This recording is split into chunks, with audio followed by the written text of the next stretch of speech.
In this video, we're going to look at how to connect your Google Business Profile to Amplify and all the different settings and features related to Google Business Profile and how it can help you rank better on Google.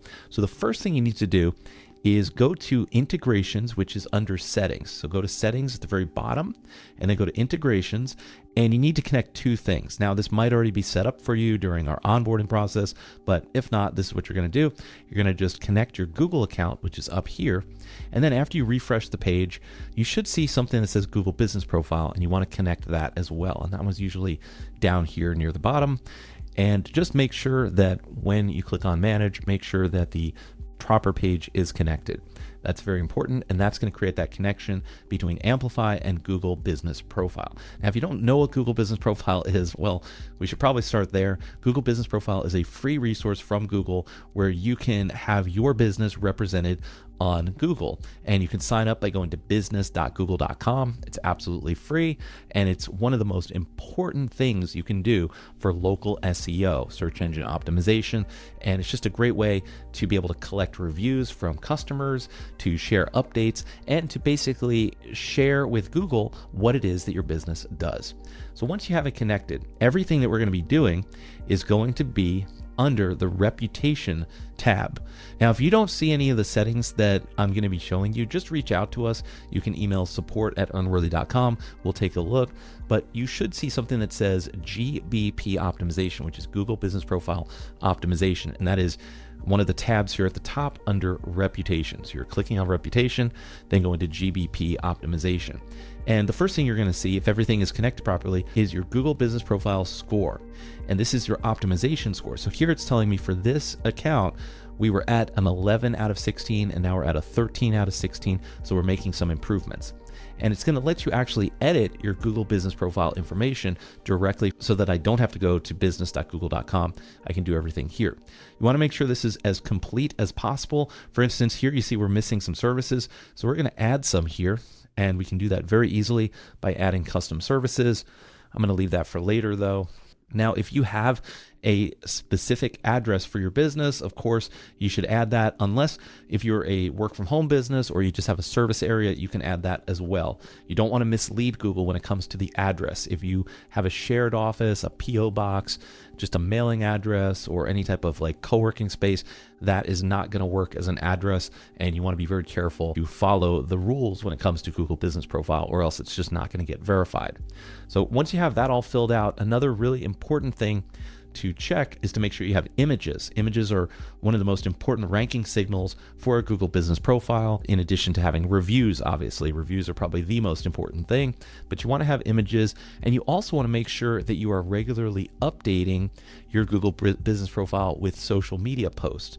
Now, just like you would post to Facebook or Instagram, you can post to your Google Business Profile. And let me show you an example of that.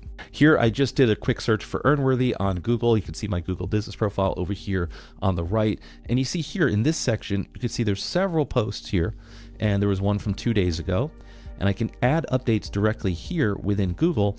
Or what I can do is use Amplify to schedule these posts out. And the best thing to do is to just schedule it out so it's on a recurring basis. You're putting out new content. I would say at a minimum, try to put one post per week that is scheduled out from Amplify to your Google Business Profile. Let me show you how to do that real quick. You're going to go to Marketing and Social Planner, because this is treated as just like any other social channel within Amplify. So you can see it's already connected here. And if I wanted to schedule a post, I could just click on New Post, Create Post. And let's say I just want to post it to my Google Business Profile. It's this one here. I'll select it. I can put in the content here. I can upload an image. Now with Google Business Profile, I don't believe you can use videos, so it's going to have to just be an image. You can even use AI to help you come up with that content. And you can add a call to action down here at the bottom. There's a whole bunch of different settings here. You can also add an event or an offer, and then you can get that scheduled by clicking post, and then you can see schedule post.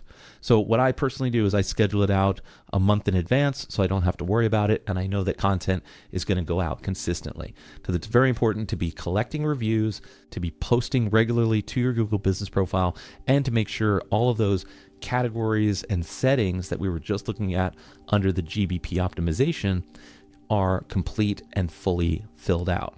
If you're doing those things, and most importantly, if you're collecting reviews, then in most cases, you're going to see over time, your Google Business Profile is going to get more credibility. You're going to show up in more local searches, and hopefully that'll make the phone ring and you'll get more leads and customers. So that's pretty much it when it comes to Google Business Profile. You can obviously poke around here and look at some of these other settings which are related. For instance, if you click on reviews, you'll see all of your Google reviews that are tied to your Google Business Profile. So to see this, you have to integrate your Google Business Profile first. And you can even add these to your website using widgets. So all widgets are is it's a way for you to create a single element that's going to capture all of your Google reviews and it's going to update in real time. And then you can get the code right here and you can add this to your website. So you can now install this on your website and have real-time Google reviews built into your website. And let me show you an example of that. So here on this website, you can see we've integrated that widget and I never have to go back and add another review to my website. It's literally going to just update in real time. And if people want to leave a review, they can just click that button and it's going to take them directly to the Google Business Profile where they can select the number of stars and they can add their review in just a few clicks. So there's lots of settings under reputation that are tied to Google Business Profile, but the most important starting point is going to be your GBP optimization score area. So make sure to check that out. And if you don't see that, or if you have any questions about anything we covered, you can always just email support@earnworthy.com.